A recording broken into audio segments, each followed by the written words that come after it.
The leather seat beneath me had become a furnace, and the metal buckle of my seatbelt felt like it could brand my skin through my cotton blouse. But that wasn't the worst part.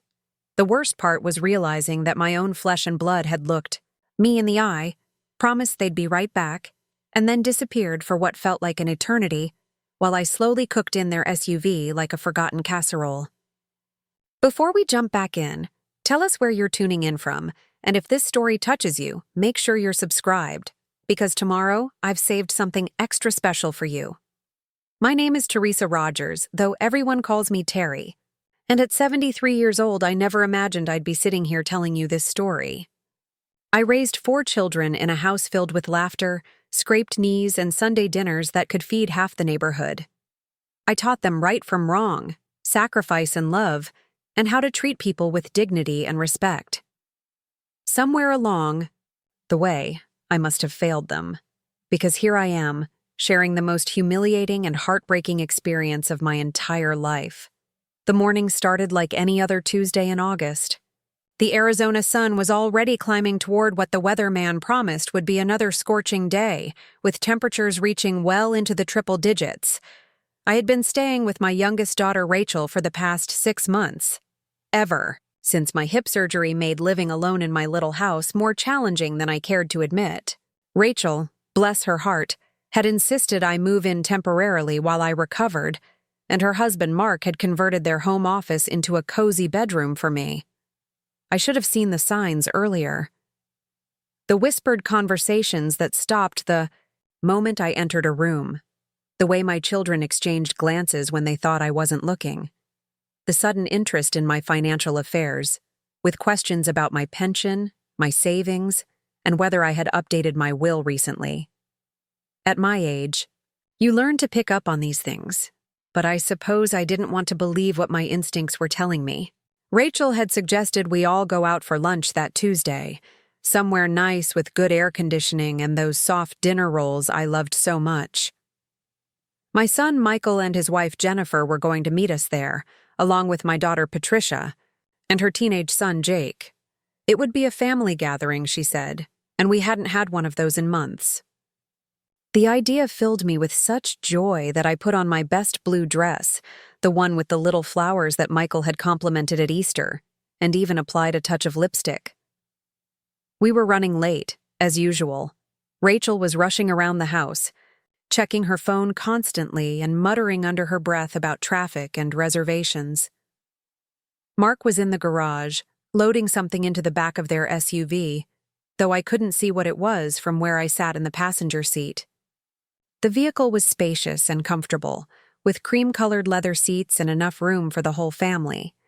But as the minutes ticked by and the sun climbed higher in the sky, it began to feel more like a trap than a luxury. Rachel climbed into the driver's seat, her face flushed and her hands shaking slightly as she started the engine. She had always been my most anxious child, the one who worried about everything from test grades to whether she had locked the front door. Today, that anxiety seemed amplified, radiating from her in waves that made me feel uneasy in my own skin. We drove through our suburban neighborhood in relative silence, past the manicured lawns and identical houses that had sprung up like mushrooms after the housing boom. I watched the familiar scenery roll by and tried to shake the feeling that something was terribly wrong. Maybe it was just my imagination, the paranoia that sometimes comes with age and too much time spent alone with your thoughts. The restaurant Rachel had chosen was across town, in one of those shopping centers that seemed to multiply overnight in Phoenix. As we pulled into the parking lot, I could see Michael's silver sedan already there, along with Patricia's red compact car. My heart lifted at the sight. It had been too long since we had all been together, and despite my nagging doubts, I was looking forward to spending time with my family. Rachel parked the SUV in a spot that was partially shaded by a struggling palm tree, though the shade it provided was minimal at best. She turned off the engine and immediately began fumbling with her purse, pulling out her phone and checking it obsessively. Mark had gotten out and was standing by the driver's side door, engaged in what appeared to be an intense conversation with someone on his own phone. that's when Rachel turned to me with a smile that didn't quite reach her eyes. She had my mother's smile, the one I had inherited and passed down to her, but today it looked forced and uncomfortable, like a mask that didn't fit properly. She said they needed to make a quick stop at the bank before lunch, something about a loan application that couldn't wait. The bank was just across the street, she explained, pointing to a building that looked much farther away than she was making it sound. They would be back in 15 minutes, 20 at the most, and then we could all go inside and enjoy our meal together. I should have protested. I should have insisted on going with them or suggested we postpone lunch until after their banking business was finished. But I was tired from the drive and the heat was already making me feel sluggish, so I simply nodded and settled back into my seat. Rachel promised to leave the air conditioning running, and Mark assured me they would be as quick as possible. They were gone before I could change my mind. For the first few minutes, I was comfortable enough. The air conditioning was humming steadily, keeping the interior of the SUV at a pleasant temperature. I used the time to people watch, something I had always enjoyed. Young mothers pushing strollers, teenagers with their phones permanently attached to their hands, elderly couples, moving slowly but purposefully toward their destinations. It was a slice of life that reminded me of my younger days when I would sit on my front porch and watch the world go by. But then the engine shut off. I'm not mechanically inclined, never have been, but I knew enough to realize that when the engine stops running, so does the air conditioning. At first, I thought it might just be some kind of automatic feature, something modern cars did to save fuel. I waited patiently for it to restart, watching the digital clock on the dashboard. Count the minutes. 5 minutes passed, then 10, then 15. The temperature inside the SUV began to climb steadily. I could feel the heat seeping through the windows, turning the once comfortable interior into an oven. My cotton blouse began to stick to my skin, and I could feel perspiration beating on my forehead. I tried to roll down the windows, but they were electric and wouldn't budge without the engine running. 20 minutes, 25, 30. I began to look around the parking lot more urgently, searching for any sign of Rachel and Mark returning from their supposedly quick trip to the bank. The building they had pointed to seemed impossibly far away now, and I couldn't make out any familiar figures among the people coming and going from its entrance. The heat was becoming unbearable. My mouth felt dry and cotton-like, and I could feel my heart beating faster than it should. I had read about people, children, and pets mostly, dying in hot cars, but I had never imagined I might find myself in such a situation.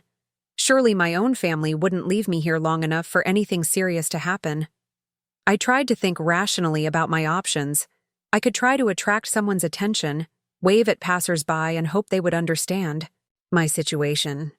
But the parking lot was busy, with people focused on their own destinations and conversations. I was just another elderly woman sitting in a car, nothing unusual or alarming to catch their eye. I could try to get out of the car, but Rachel had engaged the child locks before leaving, probably out of habit from when her own children were small. The doors wouldn't open from the inside, and I was trapped as surely as if I were in a prison cell. 40 minutes, 45, 50. My dress was now soaked with perspiration, and I could feel my skin becoming flushed and overheated. I was starting to feel dizzy, and my breathing was becoming more labored. This was no longer just uncomfortable, it was becoming dangerous. That's when I heard the voices. At first, they were just a murmur outside the vehicle, indistinct and easily dismissed as random conversation from other shoppers. But as I strained to listen, fighting through the haze of heat and discomfort, I began to make out familiar tones and cadences.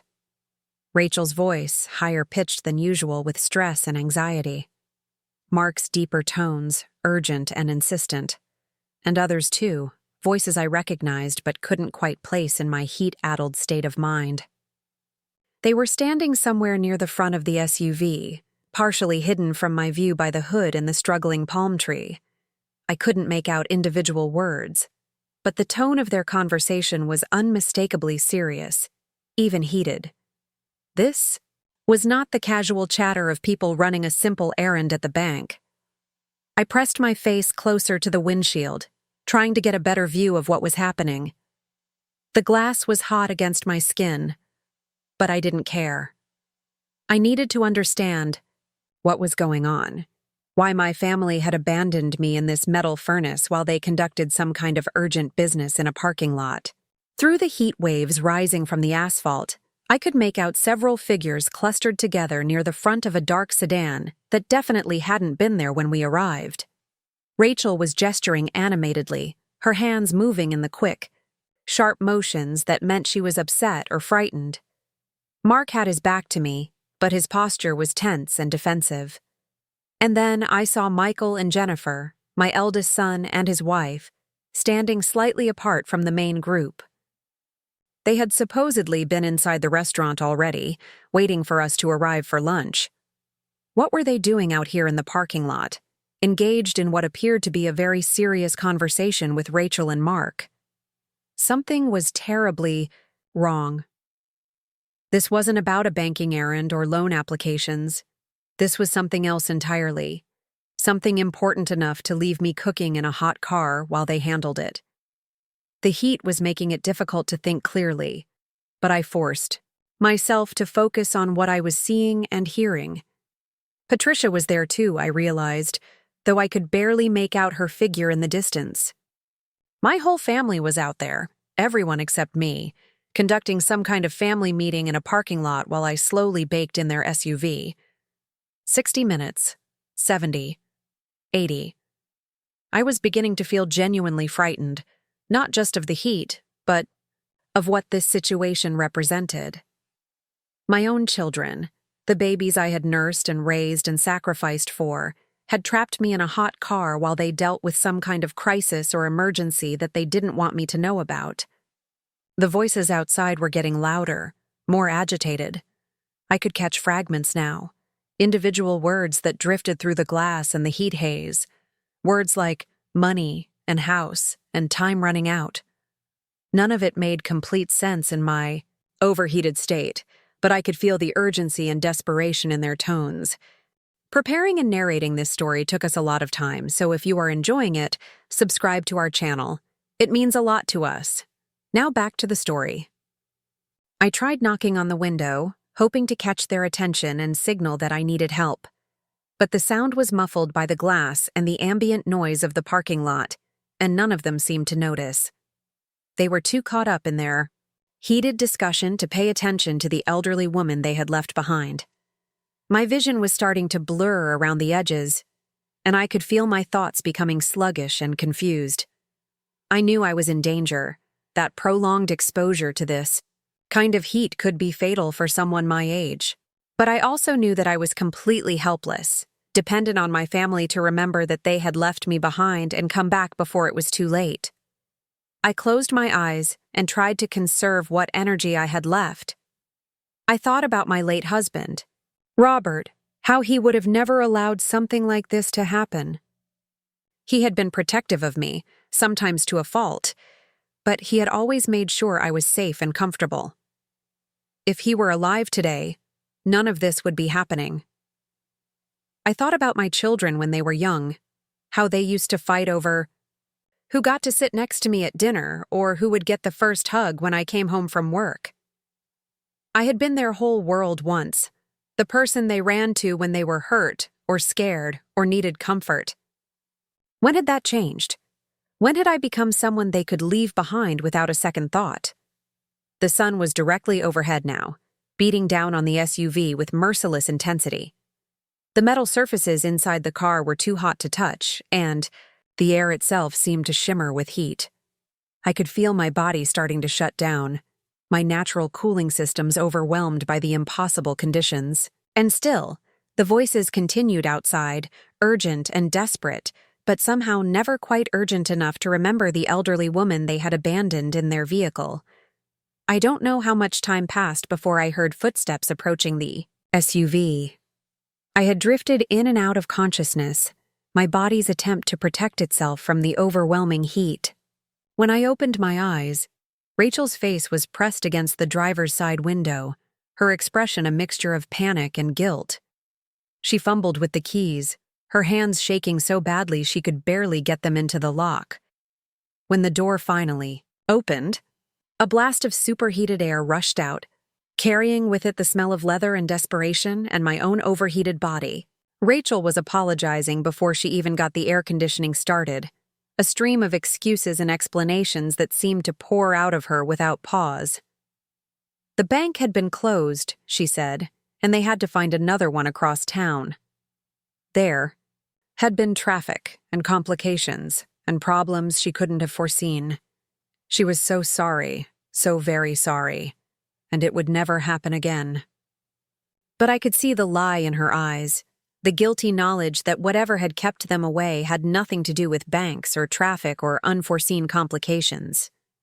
This had been deliberate, planned, a conscious decision to leave me behind while they handled something they didn't want me to be part of.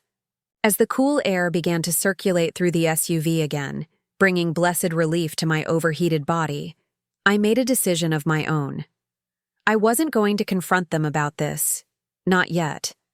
I was going to watch and listen and figure out what was really going on. Because if my own family could leave me to suffer in a hot car for over an hour, there were depths to this situation that I hadn't even begun to understand.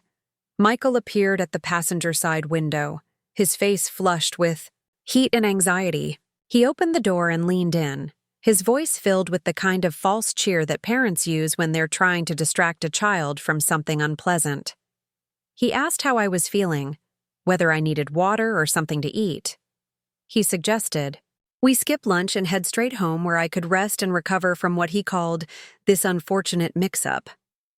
But I could see the calculation in his eyes, the way he was watching me to gauge how much I had seen or heard or understood.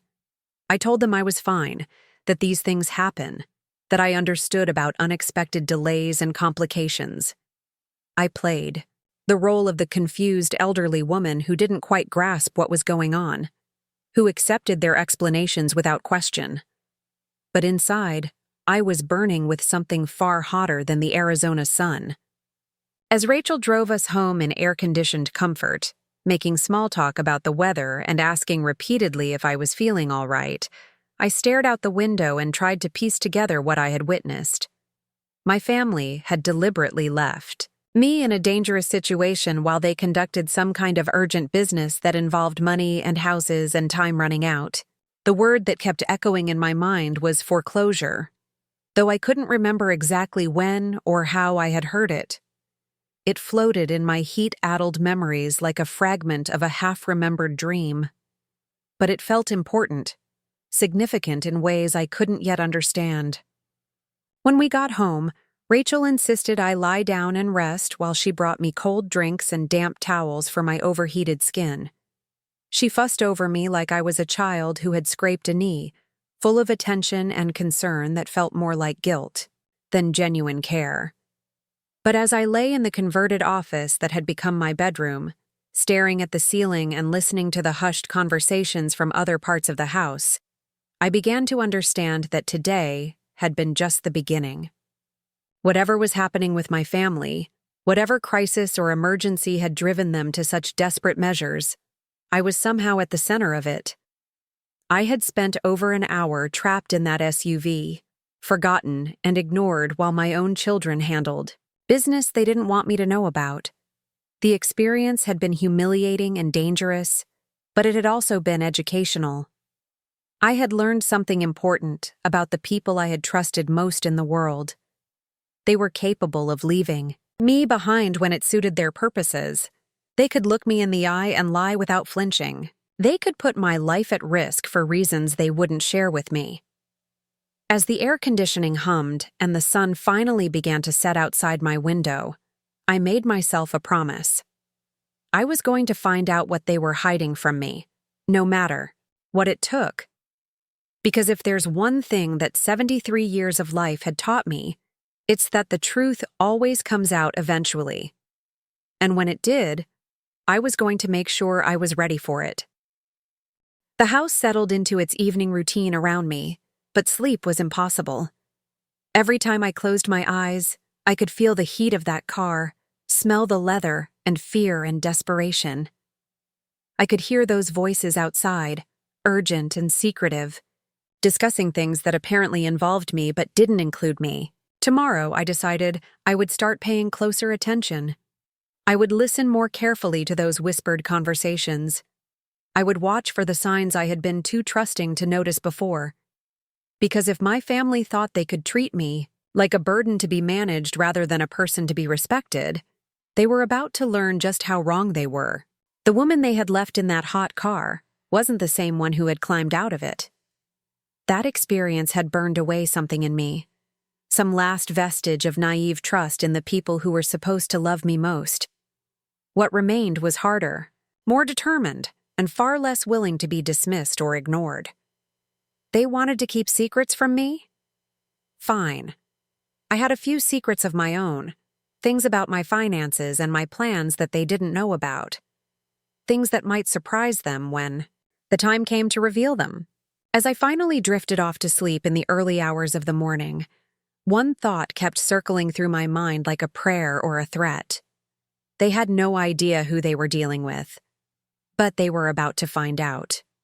The next morning arrived with the kind of oppressive heat that makes even the air conditioning seem like a futile gesture against nature's fury. I woke before dawn, as had become my habit since moving in with Rachel, and lay in the darkness listening to the sounds of the house awakening around me.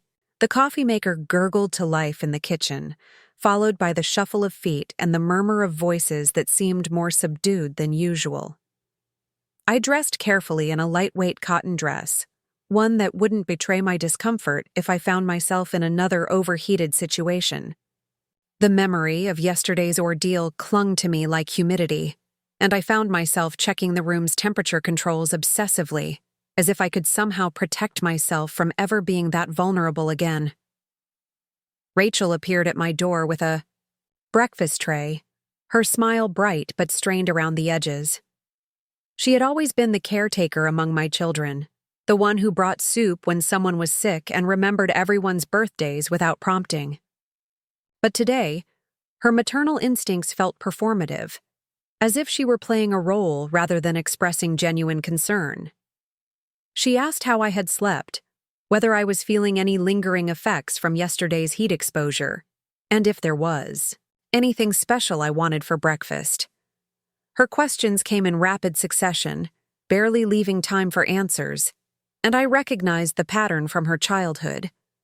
Rachel had always been a chatterbox when she was nervous or guilty about something. I assured her I was feeling fine and accepted the tray of toast and fruit she had prepared. As she bustled around the room, straightening things that didn't need straightening and adjusting curtains that were already perfectly positioned, I watched her carefully.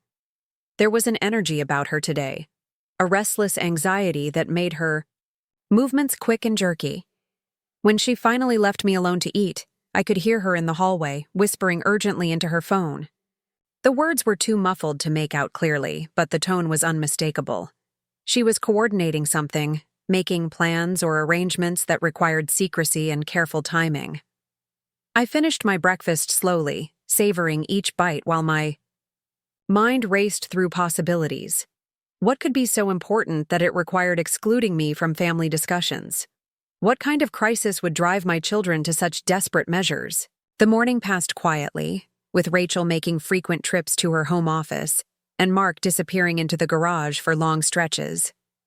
I positioned myself in the living room with a book, pretending to read while actually monitoring the comings and goings around me. The house felt different today, charged with an undercurrent of tension that made every casual conversation feel forced. Around mid-morning, Patricia arrived unexpectedly. My middle daughter had always been the most direct of my children, the one who said what she thought without worrying about hurt feelings or social niceties. She worked as a real estate agent and had inherited her father's head for business, along with his tendency to see relationships in terms of transactions and negotiations. She hugged me with what felt like genuine warmth, asking about my recovery from yesterday's incident. But I caught her exchanging a meaningful look with Rachel over my shoulder. the kind of silent communication that siblings develop when they're conspiring about something. Patricia suggested we sit on the back patio, where the morning shade still provided some relief from the climbing temperature.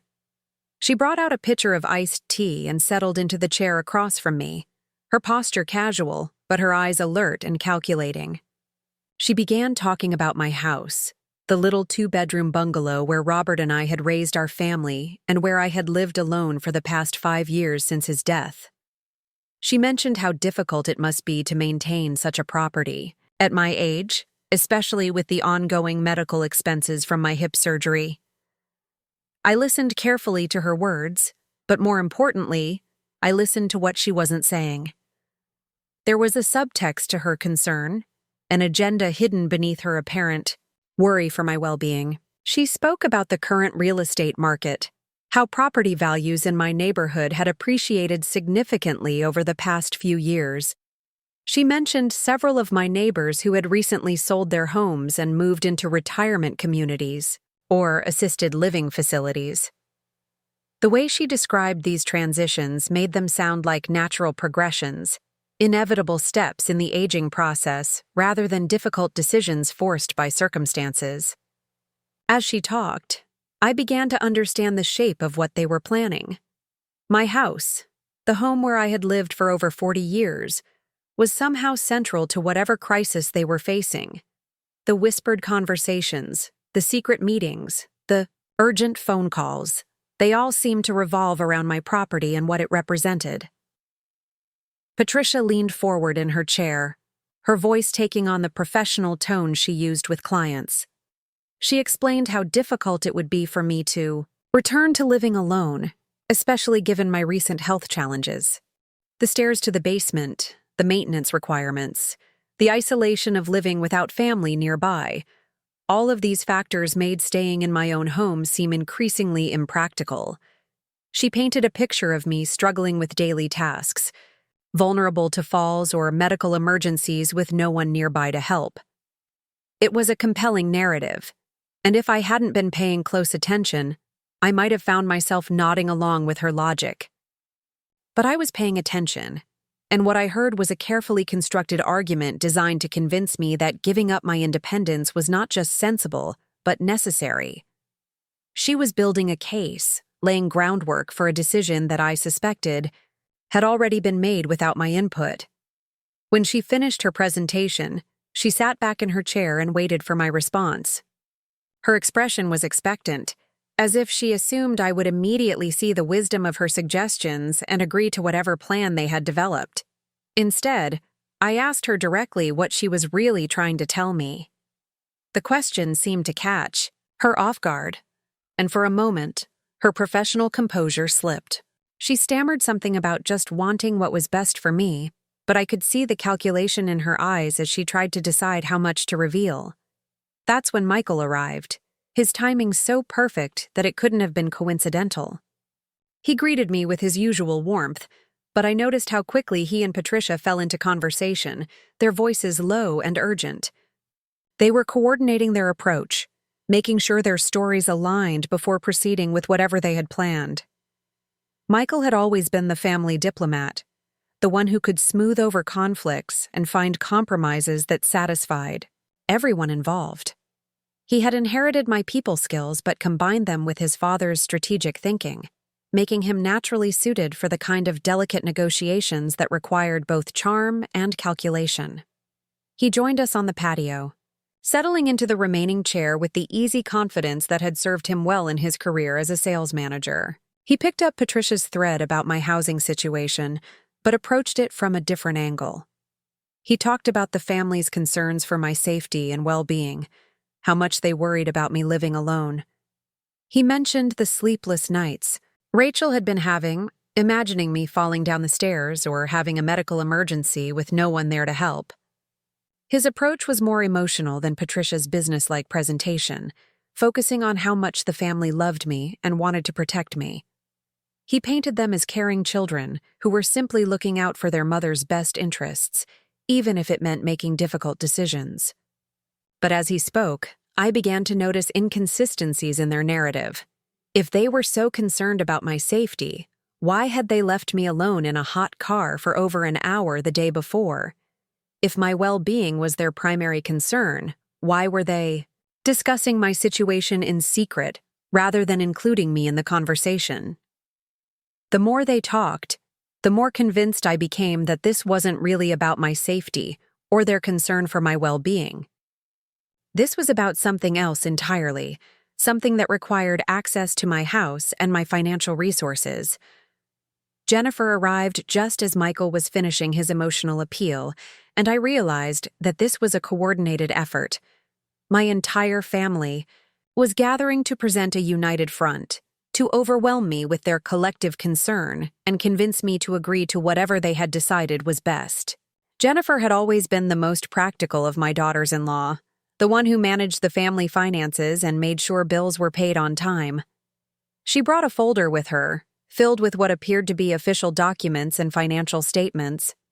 She sat down beside Michael and began spreading papers across the patio table, explaining that she had been researching retirement communities and assisted living facilities in the area.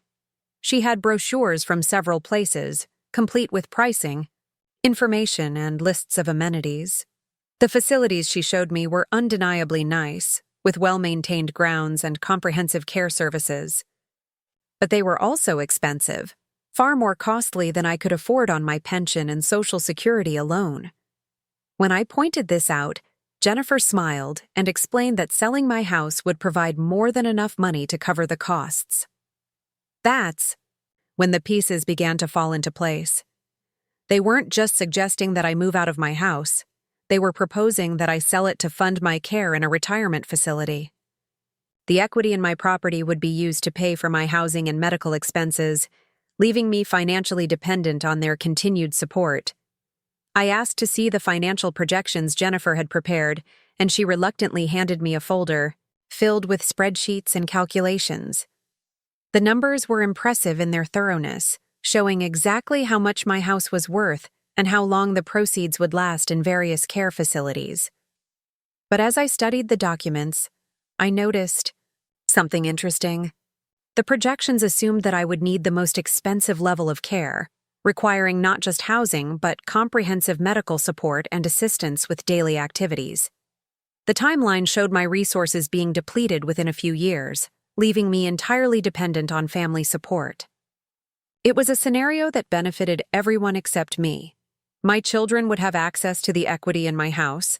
I would be safely contained in a facility where I couldn't interfere with their decisions, and they would be positioned as the caring family members who had sacrificed to provide for their elderly mother.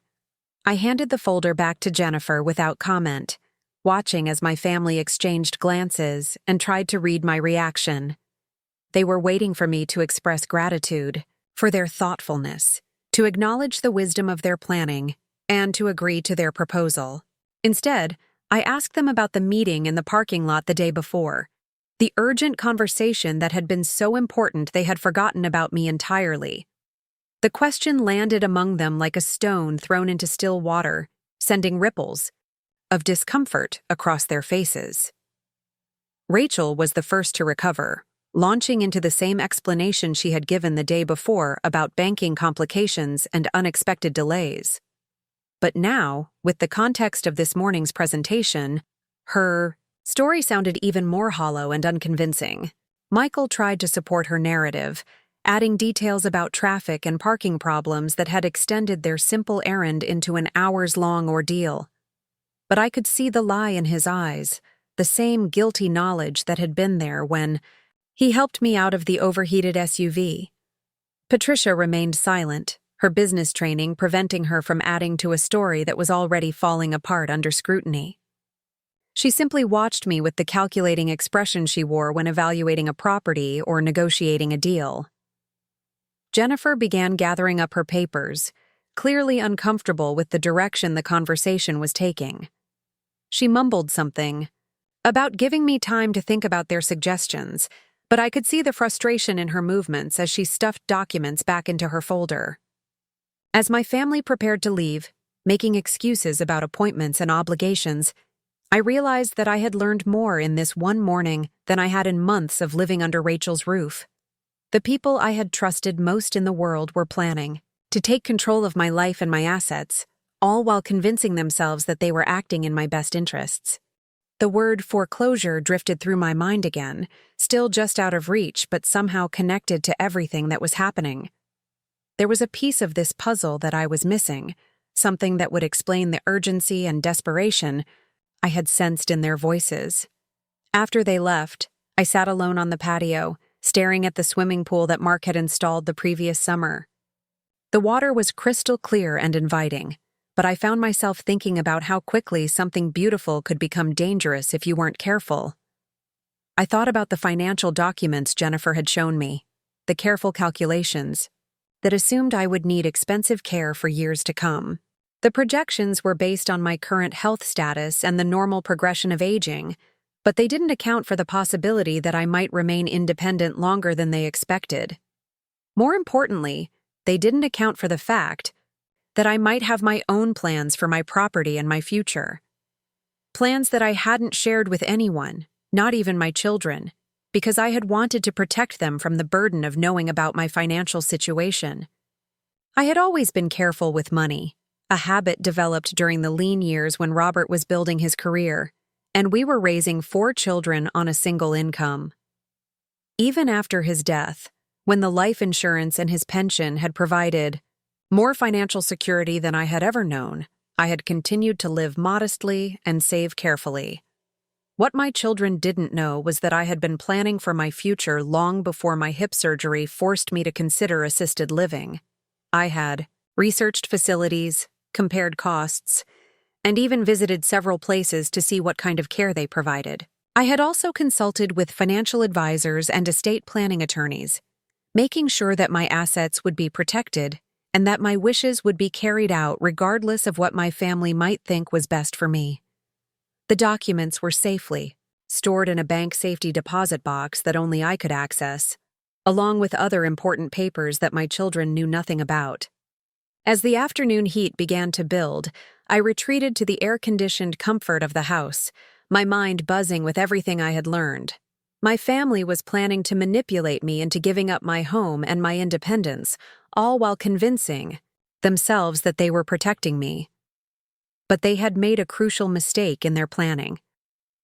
They had assumed that I was a helpless elderly woman who would gratefully accept whatever they decided was best for me.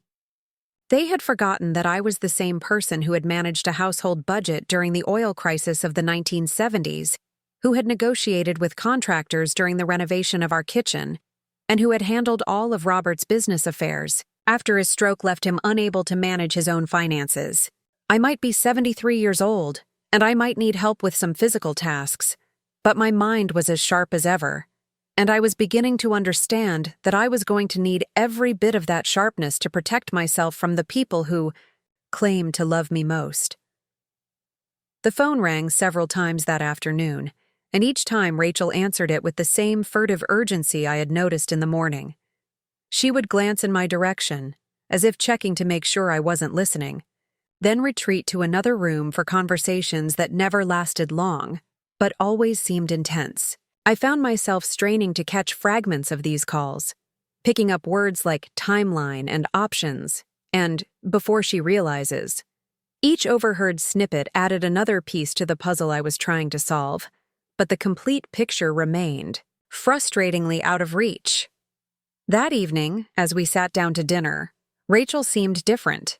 The nervous energy that had characterized her behavior all day had been replaced by something that looked almost like relief, as if a difficult decision had finally been made. She chatted about mundane topics, asking about my day and sharing gossip about neighbors, but I could sense an underlying tension in her voice. Mark was quieter than usual, focused on his meal and responding to conversation with minimal comments. I had always liked my son-in-law, appreciating his steady presence and the way he obviously adored my daughter. But tonight, he seemed uncomfortable, avoiding eye contact and excusing himself from the table as soon as he finished eating. After dinner, Rachel suggested we watch a movie together, something light and entertaining to help us both relax. She seemed determined to keep me occupied and distracted, steering me away from any topics that might lead to uncomfortable questions about family business or financial planning. But as we settled into the living room, I found myself studying her profile in the flickering light from the television screen. This was my youngest child, the baby who had clung to my leg on her first day of school and cried when I left her at birthday parties. She had always been my most emotionally vulnerable child, the one who needed the most reassurance and support. Now she was plotting against me, participating in a scheme to take control of my life and my assets. The transformation was heartbreaking, but it was also enlightening. If Rachel could be convinced to betray me, then the situation must be more desperate than I had realized. That night, I lay awake listening to the sounds of the house settling around me. I could hear muffled voices from Rachel and Mark's bedroom, another hushed conversation that stopped abruptly when footsteps passed in the hallway. Whatever they were planning, it was moving forward with or without my cooperation. I thought about the financial projections Jennifer had shown me, the careful calculations that would leave me dependent on family support within a few years. The scenario assumed that I would passively accept their decisions, that I would be grateful for their management of my affairs even as they systematically stripped away my independence and autonomy. But what if I wasn't as helpless as they assumed? What if I had resources and options they didn't know about? What if the elderly woman they were planning to manipulate was actually several steps ahead of them in this game they thought they were playing? As the night deepened and the house finally grew quiet, I began to formulate my own plan. If my family wanted to treat me like a chess piece to be moved around according to their convenience, they were about to discover that this particular piece had some moves they hadn't anticipated. The foreclosure word still haunted the edges of my consciousness, connected to everything that was happening, but not quite within my grasp. But I had a feeling that understanding would come soon enough, probably sooner than any of us were prepared for. Tomorrow, I decided, I would begin my own investigation. I would start asking the right questions and paying attention to the right details. Because if there's one thing that 73 years of life had taught me, it's that knowledge is power, and I was going to need all the power I could get to protect myself from the people who were supposed to protect me. The woman they had left in that hot car was gone, replaced by someone harder and more determined. Someone who understood that trust, once broken, could never be fully repaired. Someone who was prepared to fight for her independence and dignity, even if it meant fighting against her own family.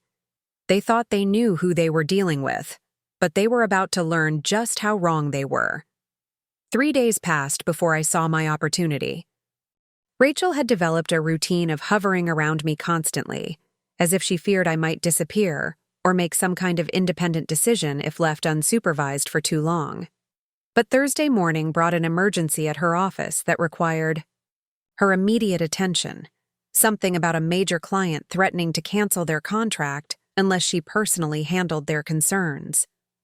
I watched from my bedroom window as she hurried to her car, her phone pressed to her ear and her face tight with professional stress. Mark had left even earlier for a construction site across town, mentioning that he wouldn't be back until late afternoon. For the first time since that terrible day in the parking lot, I was truly alone in the house. I waited 15 minutes to make sure Rachel wouldn't return for some forgotten item, then moved with purpose toward her home office. The door was usually kept closed, but today it stood slightly ajar, as if she had been in too much of a hurry to secure it properly. I pushed it open carefully, my heart pounding with a mixture of guilt and determination. The office was meticulously organized, with file cabinets lined against one wall and a large desk positioned to catch the morning light from the window. Rachel had always been detail-oriented, keeping careful records of everything from household expenses to family medical information. If there were secrets to be discovered, this was where I would find them. I started with the desk drawers, running my fingers over folders labeled with mundane categories like utilities and insurance. But in the bottom drawer, pushed toward the back behind a stack of old tax returns, I found a folder that made my breath catch in my throat. It was labeled simply Mom's Situation, in Rachel's careful handwriting. My hands trembled slightly as I opened it, revealing a collection of documents that painted a picture I had never imagined. There were copies of my medical records from the hip surgery, detailed financial statements showing my assets and income, and what appeared to be a legal consultation report discussing something called financial guardianship procedures. The medical records had been annotated with notes in the margins, highlighting sections about my recovery time and potential complications. Someone had underlined phrases like increased fall risk and cognitive changes associated with anesthesia in red ink. These weren't just medical records. They were being used to build a case for my incompetence. The financial statements were even more disturbing. They showed not just my bank accounts and pension income, but also detailed projections of my future expenses and care needs. Someone had calculated exactly how much money could be extracted from the sale of my house and how long it would last under different care scenarios, but it was the legal consultation report that truly shocked me. The document outlined various methods for gaining control of an elderly person's finances, ranging from voluntary power of attorney agreements to court-ordered guardianship proceedings. The language was clinical and detached, discussing me as if I were already incapacitated rather than a functioning adult capable of making my own decisions.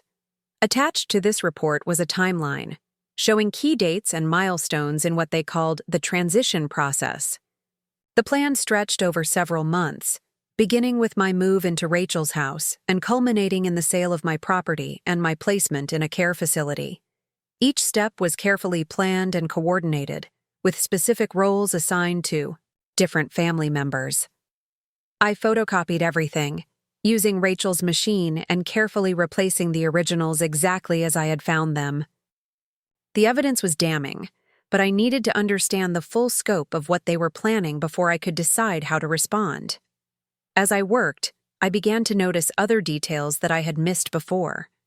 There were phone numbers written on sticky, notes attached to various documents, including one for something called Elder Care Solutions, and another for a law firm specializing in estate planning and asset protection. These weren't random consultations. This was a coordinated campaign involving professional advisors. Hidden behind a stack of household bills, I found what appeared to be a contract with a real estate agent. The document was partially filled out, showing my address and an estimated market value that made my eyes widen. My little house, which Robert and I had bought for $30,000 in 1982, was now worth nearly 10 times that amount. But what caught my attention was the section dealing with the seller's authorization. The signature line was blank, but there were handwritten notes in the margin discussing something called emergency sale provisions and medical incapacity documentation. They were preparing to sell my house with or without my consent. I photographed these documents as well, building a comprehensive record of their planning. With each new discovery, I felt a mixture of heartbreak and fury. These were my children, the people I had sacrificed everything to raise and support. Now they were treating me like a problem to be solved rather than a person to be respected. The sound of a car in the driveway sent me scrambling to restore everything to its original position. I had been so absorbed in my investigation that I had lost track of time, and now someone was returning home unexpectedly. I managed to close the office door and retreat to my room just as I heard the front door opening. But it wasn't Rachel. The voice calling out was Michael's, followed by the sound of footsteps heading toward the kitchen. I listened carefully, trying to determine if he was alone or if he had brought someone with him. After a few moments, I heard him talking on the phone, his voice carrying clearly through the house's open floor plan.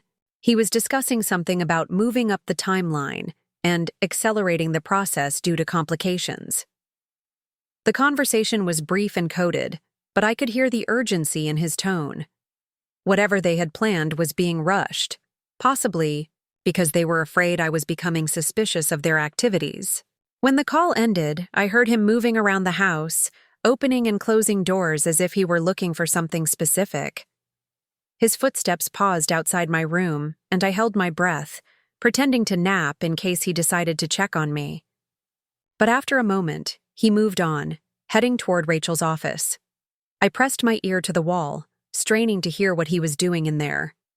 The sound of file drawers opening and closing confirmed my suspicions that he was reviewing the same documents I had just discovered. He was coordinating with Rachel, making sure their plans were still on track despite whatever complications had arisen. After about 20 minutes, Michael left as abruptly as he had arrived. I waited until I was sure his car was gone before venturing out of my room. But the brief encounter had shaken me more than I cared to admit. The casual way he had entered, the house, his obvious familiarity with Rachel's filing system, and the urgency of his phone conversation all pointed to a level of coordination that went far beyond normal family concern. That afternoon, when Rachel returned from her office, she seemed different. The distracted anxiety that had characterized her behavior over the past few days had been replaced by something that looked almost like determination. She asked about my day with unusual specificity, wanting to know exactly what I had done and whether anyone had called or visited.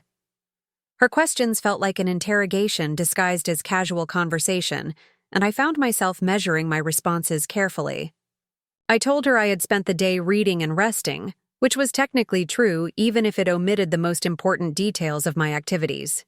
She seemed satisfied with my answers, but I noticed her glancing toward her office door as if checking, to make sure it was properly secured. She had clearly received some kind of update or instruction that was affecting her behavior, and I suspected it had to do with Michael's unexpected visit. That evening, Patricia arrived for what she called an impromptu family dinner. She brought takeout from an expensive restaurant, far more food than the three of us could possibly eat, and her demeanor was unusually cheerful and animated. But I could see the calculation behind her smile, the way she watched my reactions to everything she said. During dinner, she steered the conversation toward my health and well-being, asking detailed questions about my energy levels, my sleep patterns, and any difficulties I might be experiencing with daily activities. Her questions felt like a medical evaluation disguised as family concern, and I realized she was gathering information that could be used to support their case for my incompetence. I answered honestly but carefully, acknowledging some physical limitations while emphasizing my mental clarity and emotional stability. Patricia made mental notes of everything I said, and I could practically see her cataloging my responses for future reference. After dinner, she produced a tablet computer and began showing me virtual tours of various retirement communities. The facilities were undeniably impressive, with beautiful grounds, comprehensive medical services, and active social programs. She narrated each tour with professional enthusiasm, highlighting amenities and services as if she were trying to sell me a vacation package. But as I watched the carefully edited videos, I began to notice things that Patricia wasn't mentioning. The residents in these facilities all looked remarkably similar. Well-dressed elderly people engaged in obviously staged activities. There were no signs of the cognitive decline, physical frailty, or emotional distress that would naturally occur in any population of aging adults. More importantly, I noticed the subtle security measures that were presented as safety features. Coded entry systems, staff monitoring of resident movements, and restrictions on leaving the grounds were all described in positive terms, but they painted a picture of institutions that were more like upscale prisons than residential communities. When Patricia finished her presentation, she waited expectantly for my response. Her expression was hopeful but tense, as if she were afraid I might reject her carefully prepared pitch. Instead, I asked her about the costs involved and how such expensive care could be afforded on my limited income. Her answer was smooth and well-rehearsed, explaining how the equity in my house would provide more than enough money to cover the expenses. She had clearly anticipated this question and prepared a financial justification that made the arrangement sound not just feasible, but prudent. But I noticed something interesting in her presentation. The cost calculations assumed that I would require the most expensive level of care available, with round-the-clock medical supervision and assistance with all daily activities. There was no consideration of less expensive options or the possibility that I might remain independent longer than their projections suggested. When I pointed this out, Patricia's professional composure flickered slightly. She explained that it was always better to plan for the worst-case scenario, to make sure I would be protected regardless of how my health might deteriorate over time. But I could see the discomfort in her eyes as she tried to justify assumptions that seemed designed to maximize the financial benefit to the family rather than protect my interests. That night, I lay awake thinking about everything I had learned over the past few days. The documents in Rachel's office had revealed the scope and sophistication of their planning, while Patricia's presentation had shown me how they intended to justify their actions. They weren't just planning to take control of my assets. They were building a legal and emotional case that would make their intervention seem not just reasonable, but necessary. The next morning brought another unexpected visitor. Jake, Patricia's teenage son and my only grandchild, appeared at the front door with a backpack full of textbooks and a story about needing a quiet place to study for finals. He was 17 years old, with his mother's sharp intelligence and his grandfather's easy charm, and I had always enjoyed his visits. But today, something felt different about his presence. He was more attentive than usual, asking detailed questions about my daily routine and my feelings about living with Rachel.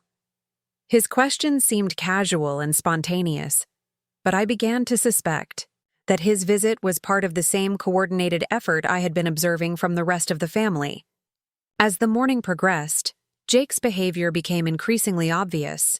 He offered to help me with tasks I didn't need assistance with, expressed concern about my ability to manage stairs and heavy objects, and made several comments about how much safer I would be in a place designed specifically for elderly residents. I realized that even my own grandchild had been recruited to participate in this campaign against me. The thought was devastating, but it also clarified something important about the situation I was facing. This wasn't just about money or convenience. This was about control.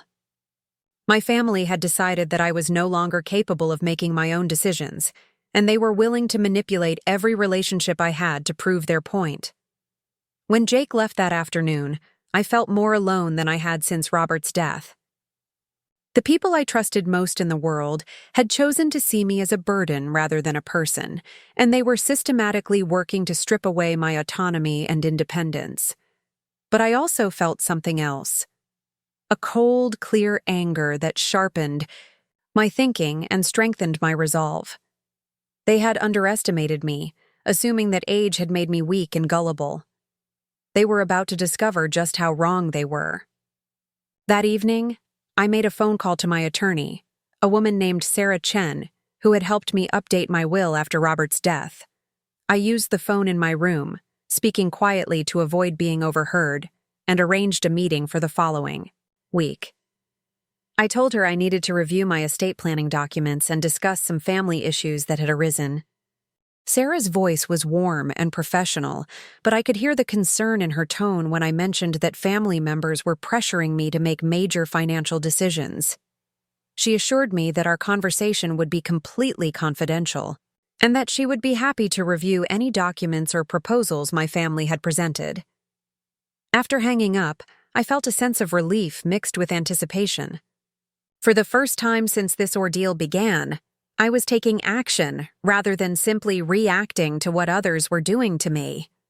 I was reclaiming some measure of control over my own life. The weekend passed quietly, with Rachel and Mark maintaining their careful surveillance while trying to appear casual and supportive. They asked repeatedly about my plans for the coming week, whether I had any appointments or errands that would require their assistance. I told them truthfully that I had some business to attend to, but I didn't elaborate on the specifics. On Sunday evening, Michael and Jennifer came for dinner, bringing flowers and wine as if this were a celebration rather than another phase in their coordinated campaign. The conversation during dinner was carefully controlled, focusing on neutral topics like the weather and neighborhood news. But I could sense the underlying tension, the way they all seemed to be waiting for something to happen. After dinner, Michael produced a document that he said had been prepared by his financial advisor. It was a comprehensive care plan that outlined exactly how my transition to assisted living would be managed, including detailed timelines, cost projections, and legal procedures. The document was impressively thorough, covering everything from the sale of my house to the selection of a care facility to the management of my ongoing medical needs. It painted a picture of a seamless transition that would protect my interests while relieving my family of the burden of providing care. But, as I read through the pages, I noticed that every major decision had already been made without my input. The facility had been selected, the financial arrangements had been negotiated, and even my personal belongings had been categorized according to what could be kept and what would need to be disposed of. This wasn't a plan. It was a fait accompli. They were presenting me with the final details of something they had already decided to implement, regardless of my wishes or preferences. When I finished reading, Michael waited expectantly for my response. His expression was confident, but slightly nervous, as if he were afraid I might find some flaw in their carefully constructed proposal. Instead, I asked him about the timeline for implementation. When, exactly, did they expect me to sign the necessary documents and begin the transition process? His answer was immediate and specific. They wanted to begin the legal proceedings within the next 2 weeks, with the goal of having everything completed within 60 days. The urgency was telling. This wasn't about providing me with the best possible care. This was about solving a problem as quickly as possible. Something was driving their timeline. Some external pressure that made waiting for my full agreement less important than moving forward with their plan. I told them I needed time to consider their proposal, to review the documents carefully and perhaps seek some independent advice. The request seemed reasonable, but I could see the frustration in their faces. They had expected me to express gratitude for their thoughtfulness and agree to their arrangements without question. When they left that evening, the tension in the house was palpable. Rachel and Mark exchanged worried glances and spoke in hushed tones that stopped whenever I entered the room. They were concerned that I might resist their plans, and they were already discussing how to overcome any objections I might raise. That night, I made another phone call, this one to a private investigator I had found through an internet search. I needed to understand what was driving their urgency, what external pressure was making them rush to gain control of my assets. The mysterious word foreclosure still haunted my thoughts, and I suspected it was connected to whatever crisis was motivating their actions. The investigator, a former police officer named David Martinez, listened carefully to my concerns and assured me that he could conduct a discreet investigation into my family's financial situation. He explained that public records could reveal a great deal about property ownership, debt obligations, and legal proceedings, and he could have preliminary findings within a few days. As I prepared for bed, I felt a strange mixture of sadness and determination. The family I had devoted my life to raising and supporting was treating me like an enemy to be defeated, rather than a mother to be honored. But I was no longer the confused and vulnerable woman they thought they were manipulating. Tomorrow would bring new challenges and revelations, but I was ready for whatever I might discover. Because if there's one thing that 73 years of life had taught me, it's that the truth always emerges eventually.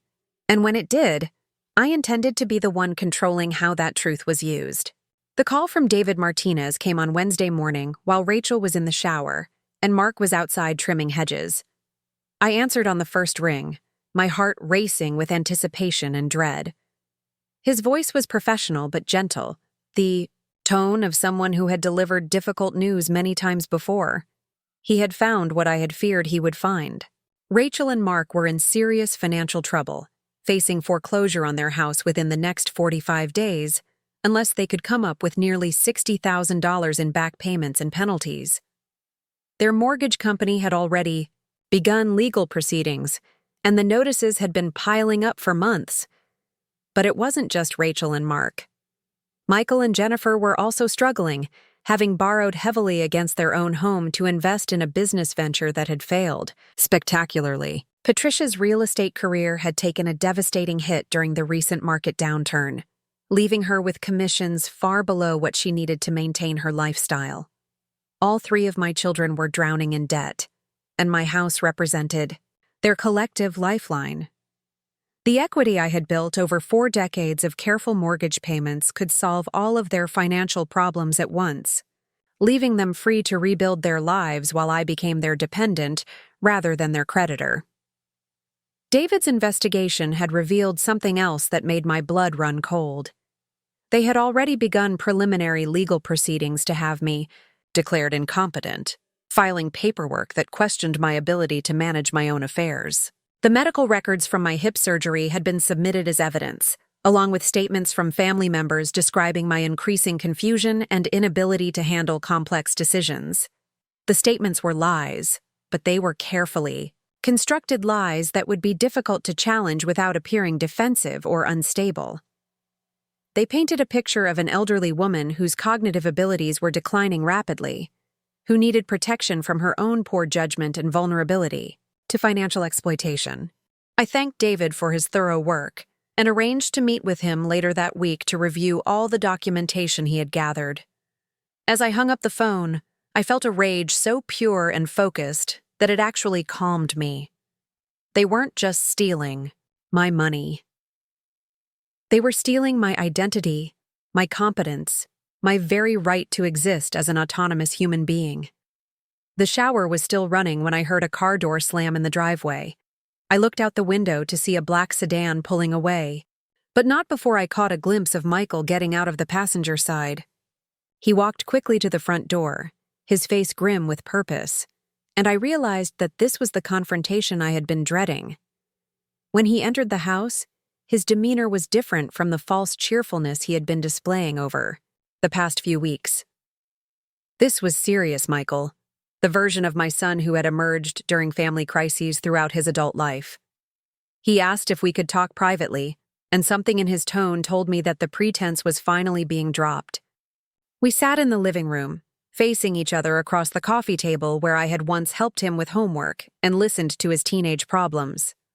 But the man sitting across from me now felt like a stranger, someone who looked like my son, but had transformed into something I didn't recognize. He began by expressing concern about my recent behavior, mentioning that I seemed suspicious and paranoid about family activities. He suggested that these changes might be related to my medication or the stress of recovering from surgery, but he was clearly building a case for cognitive decline rather than expressing genuine worry. I listened without interrupting, letting him construct his careful narrative about my increasing inability to understand complex situations or make rational decisions. He spoke about the family's love for me and their desire to protect me from the difficulties of managing my own affairs during this challenging time in my life. When he finished his prepared speech, I asked him directly about the foreclosure proceedings against Rachel and Mark's house. The question hit him like a physical blow, and I watched his carefully controlled expression crumble into shock and something that might have been shame. For a long moment, he said nothing, clearly trying to decide how much to admit and how much to continue denying. I could see the calculation in his eyes as he weighed his options, wondering how much I actually knew and how I had learned about their financial problems. Finally, he chose honesty, or at least a version of it. He admitted that the family was facing some financial challenges, but he characterized them as temporary setbacks that could be resolved with careful planning and mutual support. He spoke about the importance of family loyalty and how sometimes sacrifices had to be made for the greater good. I asked him specifically about the legal proceedings to have me declared incompetent, and this time his shock was even more pronounced. He hadn't expected me to know about that particular aspect of their planning, and his fumbling attempts to explain it revealed the desperation behind their actions. He tried to frame the competency proceedings as a protective measure, something that would shield me from potential financial exploitation by outsiders. But his explanation was weak and unconvincing, especially given what I now knew about their true motivations. I told him that I was aware of their complete plan, from the coordinated family pressure to the predetermined timeline for selling my house and placing me in assisted living. I explained that I had evidence of their activities and that I had already begun taking steps to protect myself from their manipulation. The conversation that followed was the most painful of my entire life. This was my eldest child, the boy I had nursed through pneumonia and cheered at Little League games, now sitting across from me defending his right to steal my home and my independence. He argued that they were acting in my best interests, that I was too old and frail to make rational decisions about my future. When I pointed out that I had been managing my own affairs successfully for years since Robert's death, he claimed that my recent behavior proved I was no longer capable of such responsibility. When I challenged him to provide specific examples of this supposed incompetence, he cited my paranoid suspicions about family activities and my irrational resistance to their helpful suggestions. The circular logic was maddening, but it was also revealing. In their minds, any opposition to their plans was evidence of my mental decline, while acceptance would have been proof of my good judgment. They had constructed a scenario where I could not win, where any action I took would be interpreted as further evidence of my need for their intervention. As our conversation continued, I began to understand the depth of their desperation. This wasn't just about greed or convenience. They were genuinely facing financial ruin. Rachel could lose her house, Michael could lose his business, and Patricia could lose her professional reputation. My assets represented their only hope of avoiding complete disaster. But understanding their desperation didn't excuse their methods. They had chosen to save themselves by destroying me, to solve their problems by making me into a problem that needed to be managed rather than a person who deserved respect. When Michael realized that I wouldn't be convinced by his arguments, his approach changed. He began making veiled threats about the legal proceedings they had already initiated, suggesting that my resistance would only make the process more difficult and humiliating for everyone involved. He explained that they had substantial documentation supporting their case for my incompetence, including medical records and family testimony about my declining abilities. He implied that fighting their intervention would only result in a more restrictive guardianship arrangement, one that would leave me with even less control over my own life. The threats were delivered with the same caring tone he had used throughout our conversation, but they were unmistakably threats nonetheless. He was telling me that I could cooperate voluntarily or be forced to comply through legal proceedings, but the outcome would be the same either way. I told him that I needed time to consider everything he had said, knowing that what I really needed was time to implement my own plans for defending myself. He seemed satisfied with this response, apparently believing that I was beginning to accept the inevitability of their intervention. After he left, I sat alone in the living room for a long time, trying to process what had just happened. My own son had essentially declared war on me, using legal and emotional weapons that I was only beginning to understand. But he had also revealed something important. They were proceeding with their plans regardless of my cooperation, which meant I needed to act quickly to protect myself. That afternoon, I took a taxi to my bank, something I hadn't done since moving in with Rachel. The teller who helped me was young and efficient, showing no surprise when I requested access to my safety deposit box. Inside the box were documents that my family knew nothing about, papers that would change the entire dynamic of our conflict. The first document was an updated will that I had executed 6 months before my hip surgery, when I first began to worry about my children's financial stability and their increasing interest in my assets. The will was very different from the one my family believed was in effect, with provisions that would surprise and disappoint them if they continued on their current path. The second document was a durable power of attorney that I had granted to Sarah Chen, my attorney, with instructions that it only be activated under very specific circumstances. Unlike the blanket authority my family was seeking through guardianship proceedings, this arrangement would protect my interests while ensuring that someone trustworthy could act on my behalf if I became truly incapacitated. The third document was perhaps the most important. A detailed written account of everything that had happened since I moved in with Rachel, including copies of the documents I had photographed from her office and transcripts of conversations I had recorded using a small device Sarah had suggested I carry. I had been documenting their manipulation from the beginning, creating a comprehensive record that would demolish any claims about my mental incompetence. The recordings were particularly damaging, capturing their true motivations and their coordinated efforts to deceive me about their intentions. But the most powerful weapon in my arsenal was something they had never expected: a complete understanding of their financial situation and legal vulnerabilities. David Martinez had provided me with detailed information about their debts, their legal obligations, and their exposure to criminal charges if their manipulation of an elderly family member was discovered. When I returned to Rachel's house that evening, the atmosphere was tense with anticipation. Michael had clearly briefed the family about our conversation, and they were all waiting to see how I would respond to his ultimatum. Rachel hovered around me anxiously, asking repeatedly if I was feeling well and whether I needed anything. Mark was more direct, asking about my afternoon activities and expressing concern that I had left the house without informing anyone of my plans. His questions felt like an interrogation, and I realized that they were already beginning to monitor my movements more closely.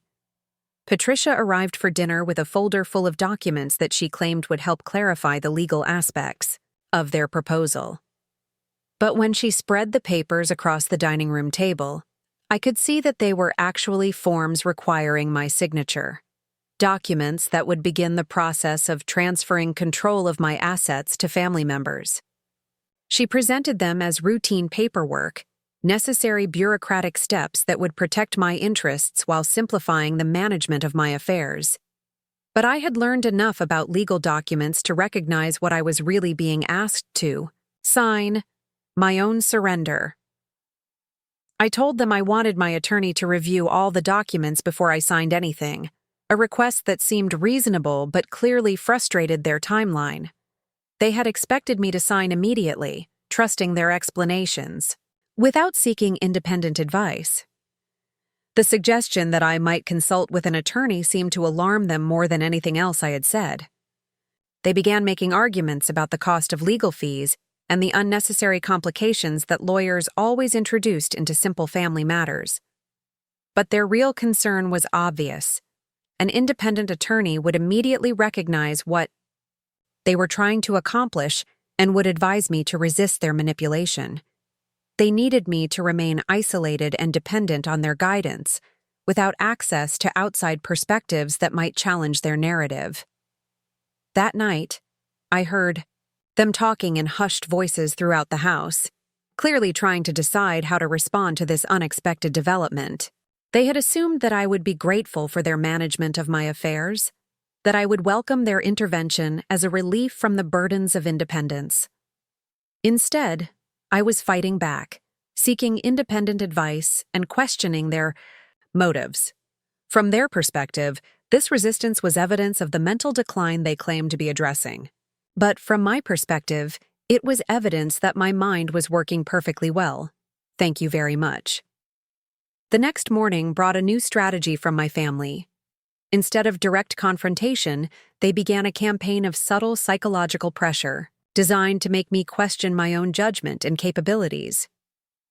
Rachel started pointing out small mistakes I made, like misplacing my reading glasses or forgetting the name of a neighbor. Mark began offering help with tasks I had been handling, independently, suggesting that I was struggling more than I realized. Patricia called several times throughout the day. Each conversation focused on some aspect of aging or health decline that might apply to my situation. She mentioned friends whose elderly parents had experienced sudden cognitive changes, stories about the dangers of living alone, and statistics about injury rates among seniors. The campaign was sophisticated and relentless, designed to erode my confidence in my own abilities while reinforcing their narrative about my need for supervision and care. If I had been truly vulnerable or confused, it might have been effective. But I wasn't vulnerable or confused. I was angry, determined, and armed with information they didn't know I possessed. Their psychological manipulation only strengthened my resolve to fight back against their efforts to control me. The appointment with Sarah Chen was scheduled for the following Monday, and I knew that everything would change after that meeting. Once my attorney understood the full scope of what my family was attempting, she would help me implement strategies that would protect my interests and expose their manipulation. But I also knew that my family wouldn't wait passively for me to seek legal advice. They were already accelerating their timeline, pushing for immediate decisions and signatures that would lock in their control before I could mount an effective defense. The weekend ahead would be crucial, a final opportunity for them to convince me to cooperate voluntarily before they resorted to more aggressive legal measures. They would bring all their emotional weapons to bear, using love and guilt and fear to try to break down my resistance. But they had made a fundamental error in their calculations. They had assumed that age had made me weak and gullible, that I would be overwhelmed by their coordinated pressure and grateful for their management of my life. Instead, their manipulation had awakened something in me that had been dormant since Robert's death, a fierce protective instinct that would not allow anyone, even my own children, to steal my dignity and independence. The battle lines were drawn, and Monday's meeting with Sarah Chen would mark the beginning of a war that my family had started, but that I intended to finish on my own terms. Monday morning arrived with an oppressive heat that seemed to press down on everything like a suffocating blanket. I woke before sunrise, my body tense with anticipation for what I knew would be the most important day of this entire ordeal. The house was still quiet, but I could feel the undercurrent of anxiety that had been building all weekend like electricity before a storm. Rachel had spent Sunday evening making increasingly desperate attempts to convince me to postpone my attorney meeting. She claimed to have found new information about care facilities that I simply had to see before making any decisions. Mark suggested that we should have a family meeting first, to make sure everyone was on the same page before bringing outsiders into our private business. But I had remained firm in my resolve. At 9:30 that morning, I would meet with Sarah Chen, and by the end of that meeting, my family's carefully constructed plans would begin to crumble around them. I dressed with particular care, choosing a navy blue suit that Robert had always said made me look distinguished and professional. If I was going to war, I wanted to look like someone who commanded respect rather than pity. I applied my makeup carefully, making sure that I looked alert and competent, rather than like the confused elderly woman my family had been describing to legal professionals. Rachel was waiting for me in the kitchen when I emerged from my room, her face drawn with worry and something that might have been guilt. She had prepared breakfast, but the food sat untouched on both our plates as we engaged in what felt like a final negotiation before hostilities commenced. She begged me one more time to reconsider my decision to involve lawyers in what she insisted was a private family matter. She painted a picture of expensive legal fees, drawn-out court proceedings, and family relationships destroyed by adversarial processes that could be avoided if we simply worked together to find a solution. Her arguments were passionate and seemed sincere, but I could hear the desperation underneath her words. She knew that once Sarah Chen understood what they had been planning, their entire strategy would be exposed, and their legal vulnerabilities would become apparent. I told her gently but firmly that I had made my decision, and that nothing she could say would change my mind. The meeting was scheduled, and I intended to keep that appointment regardless of any family pressure to cancel it. The taxi arrived, precisely on time, and as I walked toward the front door, I could feel Rachel's eyes following me with the intensity of someone watching their carefully laid plans collapse in real time. She made one final plea for me to call her immediately after the meeting, to give the family a chance to respond to whatever advice I might receive. I promised to consider her request, knowing that by the time our meeting was over, the entire dynamic between my family and me would have shifted irrevocably. They would no longer be the ones controlling information and making decisions about my future. That power would have returned to where it belonged. With me. Sarah Chen's office. was located in a sleek downtown building that radiated competence and success. The receptionist greeted me warmly and offered coffee while I waited, treating me with the respect due to a valued client rather than the condescending sympathy I had been receiving from my family. When Sarah emerged from her office to greet me, I was struck again by her professional presence and obvious intelligence.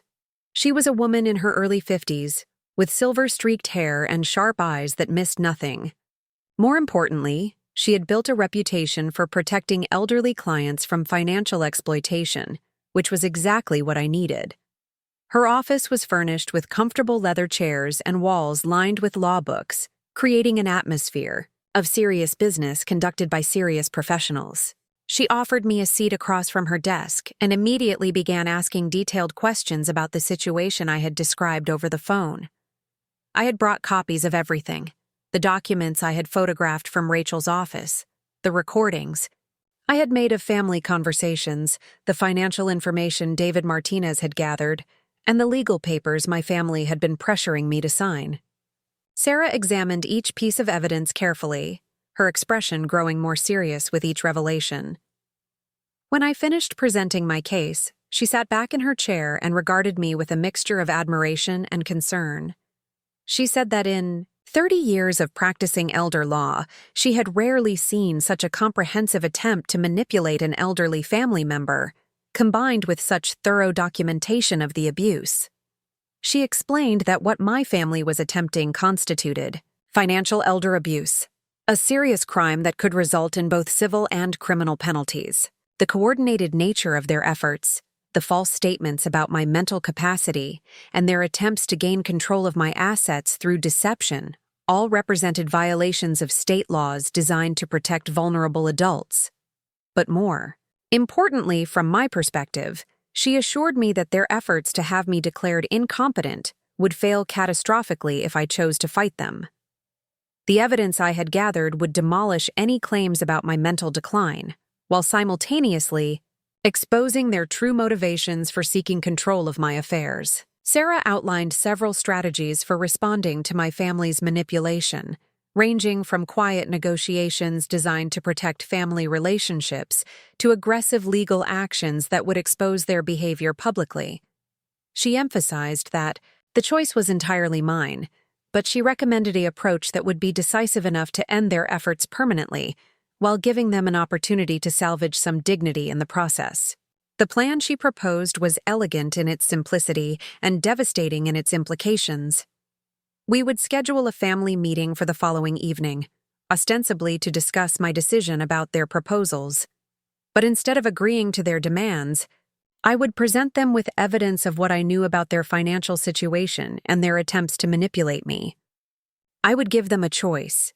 They could abandon their efforts to control my assets and accept my terms for limited financial assistance, or they could face public exposure of their attempts to defraud an elderly family member. The decision would be theirs, but the outcome would be determined by my willingness to fight for my independence. Sarah also recommended immediate steps to protect my assets from any future manipulation attempts. We would update my banking arrangements to require dual signatures for any large transactions, establish a revocable trust that would protect my property from creditor claims, and create legal documents that would make it impossible for anyone to gain control of my affairs without clear evidence of my actual incapacitation. The meeting lasted nearly 2 hours, and by the time we finished, I felt armed with both legal weapons and strategic guidance that would allow me to reclaim control of my life. Sarah assured me that she would be available throughout the process, ready to intervene legally if my family chose to escalate their efforts rather than accept defeat. As I prepared to leave her office, Sarah offered one final piece of advice that stayed with me throughout the rest of the day. She reminded me that family relationships damaged by financial manipulation could sometimes be repaired over time, but only if the manipulation was stopped completely and permanently. Half measures and compromises would only encourage future attempts at control. The taxi ride back to Rachel's house gave me time to prepare mentally for what was coming. I knew that my family would be anxious to hear about my meeting, and that they would try to gauge how much damage had been done to their plans, I decided to give them just enough information to make them nervous, while saving the full revelation for the formal family meeting we would schedule. Rachel was waiting for me when I arrived, her anxiety so palpable that it seemed to fill the entire house. She asked immediately about my meeting, wanting to know what my attorney had advised and whether there were any legal obstacles to their proposals. I told her truthfully that Sarah had been very helpful and had given me excellent advice about protecting my interests. I mentioned that we had discussed various legal strategies, but I didn't elaborate on the specific recommendations or reveal the extent of what Sarah now knew about their activities. Rachel's questions became more specific and urgent as she tried to determine whether her family's legal vulnerabilities had been exposed. She asked whether I had mentioned their financial difficulties, whether we had discussed the competency proceedings they had initiated, and whether Sarah had expressed any concerns about their proposals. I answered each question carefully, giving just enough information to confirm that I was no longer operating from a position of ignorance while withholding the details that would allow them to prepare effective defenses. I wanted them to understand that the balance of power had shifted, but I didn't want them to know exactly how precarious their situation had become. That evening, Michael and Patricia arrived for what Rachel had described as an urgent family meeting. Their faces showed the strain of a weekend spent worrying about what I might have learned and what actions I might be planning. The false cheerfulness that had characterized their recent interactions with me had been replaced by barely concealed anxiety. I announced that I wanted to schedule a formal family meeting for the following evening, when we could discuss my decision about their proposals in detail. I explained that my attorney had provided valuable guidance about my options and that I was now ready to give them my final answer about their plans for my future. The announcement seemed to relieve some of their immediate anxiety, as they interpreted my willingness to meet as a sign that I was still open to negotiation. They began making suggestions about the format for our discussion, clearly hoping to control the agenda and limit the scope of what would be addressed. But I made it clear that this would be my meeting, conducted according to my preferences and focused on my concerns rather than their proposals. I told them that I had some information to share that would affect all of our relationships going forward, and that I wanted everyone present to hear it at the same time. The cryptic nature of my announcement clearly made them uncomfortable, but they had no choice but to agree to my terms. They were too invested in their plans to risk alienating me completely, and they still believed that they could convince me to cooperate if they approached the situation carefully. That night, I barely slept, my mind racing through everything that would happen over the next 24 hours.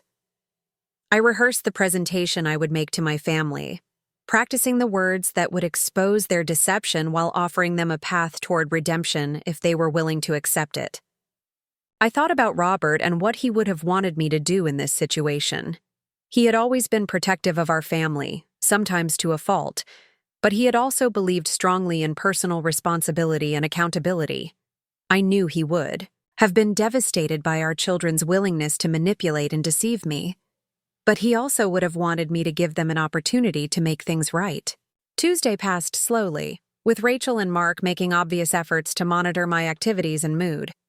They offered repeated assistance with tasks I didn't need help with, clearly hoping to demonstrate my dependence on their support. But their attentiveness felt more like surveillance than care, and it only reinforced my determination to end their manipulation permanently. Patricia called twice during the day, ostensibly to confirm details about the evening meeting, but actually to probe for any additional information about my attorney consultation. Her questions were professionally subtle, but I could hear the desperation underneath her composed exterior. Michael arrived early, bringing Jennifer and their teenage daughter Emma, whom I hadn't expected to see. The inclusion of my granddaughter in what was obviously going to be a confrontational meeting troubled me, but I realized that they were hoping her presence would inhibit my willingness to expose their behavior. When everyone had assembled in the living room, I looked around at faces that had once represented everything I loved most in the world. These were the people I had sacrificed for, worried about, and supported through every crisis and challenge of their lives. Now they were sitting in judgment of my competence while secretly planning to steal my independence and financial security. I began by thanking them for their concern about my welfare and their efforts to plan for my future care. I acknowledged that aging presented real challenges and that family support would be important as I navigated the years ahead. But I also made it clear that I was not the confused and helpless woman they had been describing to legal professionals.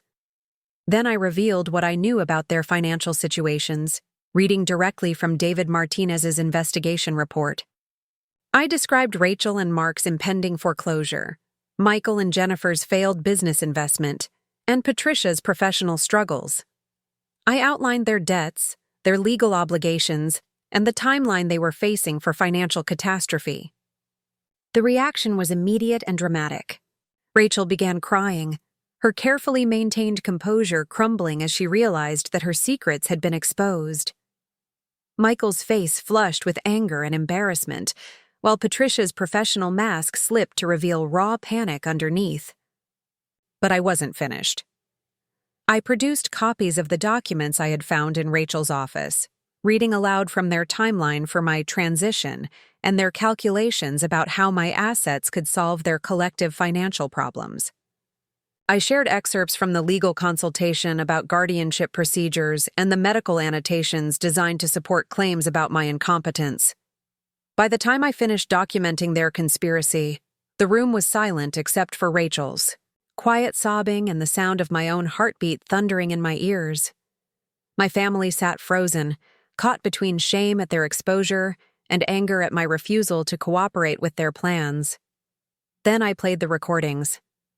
The audio was crystal clear, capturing their voices as they discussed my situation and coordinated their approaches to manipulating my decisions.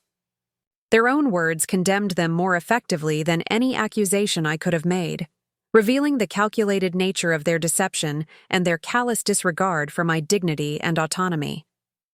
When the last recording finished, I gave them a moment to absorb the full implications of what they had heard. Then I presented them with my own proposal, the terms under which we might rebuild some semblance of a family relationship. I would provide limited financial assistance to help them address their most urgent debts. But the assistance would come with strict conditions and legal protections that would prevent any future attempts to manipulate or control me. They would abandon all legal proceedings related to my competence, publicly retract any statements they had made about my mental decline, and accept that I would remain in complete control of my own affairs. In return, I would not pursue criminal charges for elder abuse or public exposure of their attempted fraud. I would not seek restitution for the emotional distress they had caused me or the professional fees I had incurred defending myself against their manipulation. The offer was generous considering what they had attempted to do to me, but it came with an important condition. It was only available if they accepted it immediately and completely. Any attempt to negotiate or modify my terms would result in the full legal consequences of their actions. Michael was the first to respond, his voice shaking with emotion as he tried to justify their behavior. He spoke about their love for me, their concern for my welfare, and their belief that they were protecting me from the challenges of aging. But his explanations sounded hollow even to his own ears, and I could see that he knew their actions were indefensible. Patricia attempted a more practical approach, pointing out that families often had to make difficult decisions about elderly members, and that their methods might have been imperfect, but their intentions were good. She suggested that we could work together to find a solution that addressed both my concerns and their financial needs. But I had learned too much about their capacity for deception to trust any compromise they might propose. They had proven that they were willing to lie, to me, manipulate me, and steal from me when it served their purposes. Any agreement that left them with access to my assets or influence over my decisions would simply provide opportunities for future abuse. Rachel's response was the most heartbreaking. Through her tears, she admitted that they had been wrong to exclude me from their planning and that their methods had been hurtful and disrespectful. She begged me to understand the desperation that had driven them to such extreme measures, and she promised that nothing like this would ever happen again if I would just help them through this crisis. Her emotional appeal might have been effective if I hadn't seen the documents proving that their planning had been methodical and calculated rather than desperate and impulsive. They had spent months developing their strategy, consulting with professionals, and coordinating their approaches. This wasn't a momentary lapse in judgment. It was a sustained campaign of manipulation and abuse. Jennifer tried to speak on behalf of her family, but I cut her off before she could launch into another round of justifications and explanations. I told them that I had heard enough, that their words meant nothing compared to their actions, and that I needed their decision about my proposal immediately. The silence that followed was the longest and most painful of my life. I watched my children wrestle with the choice between accepting responsibility for their actions and continuing to fight for what they saw as their rightful inheritance. I could see the calculations in their faces as they weighed the immediate financial relief I was offering against the long-term loss of control over my assets. Finally, Michael spoke for all of them, his voice barely above a whisper as he accepted my terms. He acknowledged that they had been wrong to attempt to manipulate me, that their methods had been inappropriate and hurtful, and that they understood the serious legal consequences they would face if they violated our agreement. One by one, my other children added their voices to his acceptance, though I could see the resentment in their eyes as they agreed to abandon their plans for controlling my life.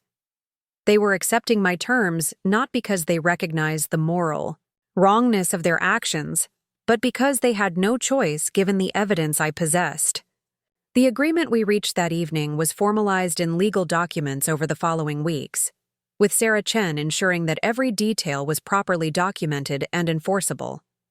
I provided the financial assistance I had promised, enough to prevent immediate catastrophe, but not enough to solve all their problems permanently. More importantly, I established legal protections that would prevent any future attempts to manipulate or control me.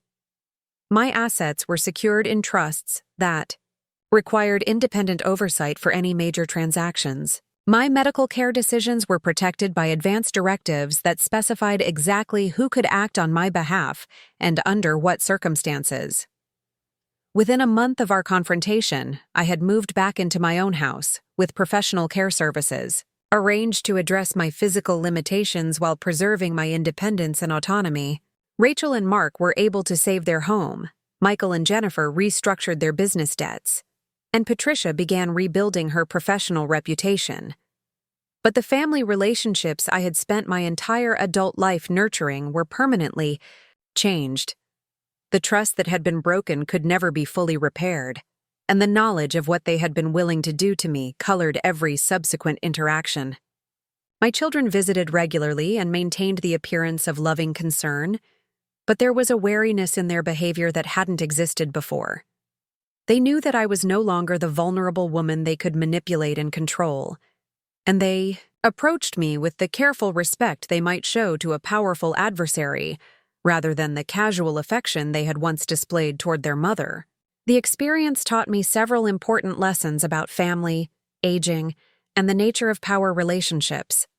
I learned that love without respect is meaningless, that family loyalty must be mutual to be genuine, and that sometimes the people who claim to be protecting you are actually protecting themselves from the consequences of your independence. I also learned that age does not automatically make you vulnerable, that experience and wisdom can be powerful weapons against manipulation, and that fighting for your dignity and autonomy is always worth the cost, regardless of who you have to fight against.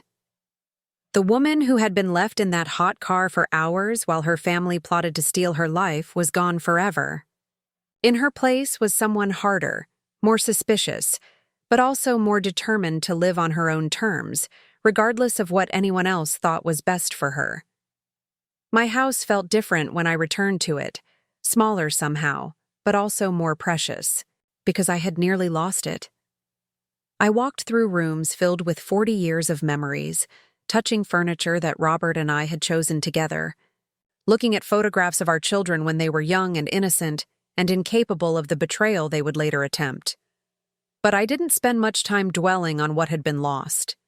Instead, I focused on what had been preserved: my independence, my dignity, and my right to make my own decisions about my future. I had faced the worst betrayal imaginable and emerged victorious, not because I was lucky or because others had helped me, but because I had refused to accept the role of victim that my family had assigned to me. The months that followed brought a kind of peace I hadn't experienced since Robert's death. I was living in my own home, making my own decisions, and controlling my own resources. The professional care services I had arranged provided assistance with tasks that had become difficult while respecting my autonomy and treating me with dignity. My social life expanded as I reconnected with friends and activities that I had neglected during my months of living under Rachel's roof. I joined a book club, resumed volunteering at the library, and even took a computer class to learn skills that would help me manage my affairs more independently. Most importantly, I began planning for a future that I would control rather than one that would be imposed on me by others.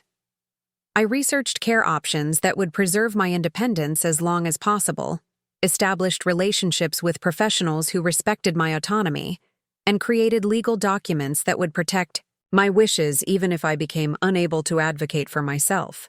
The experience had shown me that I could not depend on family loyalty to protect me from exploitation, but it had also shown me that I had the strength and intelligence to protect myself.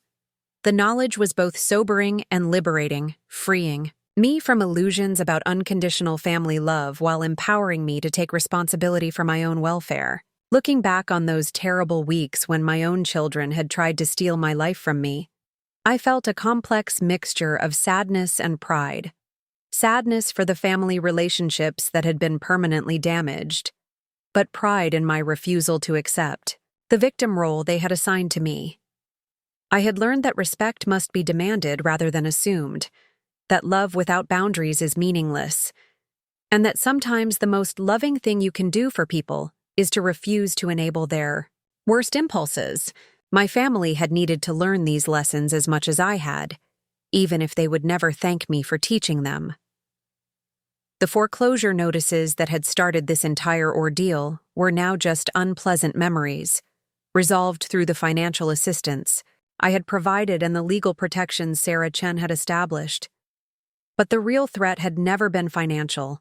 It had been the assumption that age made me powerless, and that family relationships gave others the right to control my life. That assumption had been proven catastrophically wrong, and the lesson had been expensive enough that I doubted anyone would attempt to repeat it.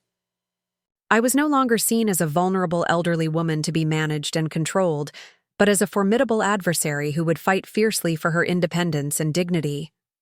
The transformation had come at a terrible cost in terms of family relationships, but it had also given me something invaluable: the knowledge that I could protect myself from anyone who tried to exploit my age or circumstances. I was not the helpless victim my family had assumed I would become, and I never would be as long as I retained the will to fight for my own interests.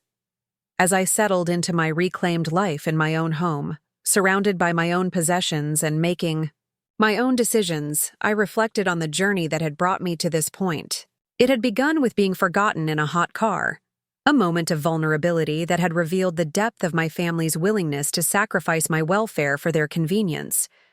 But it had ended with me in complete control of my own destiny, protected by legal safeguards and empowered by hard-won knowledge about the realities of family dynamics and aging.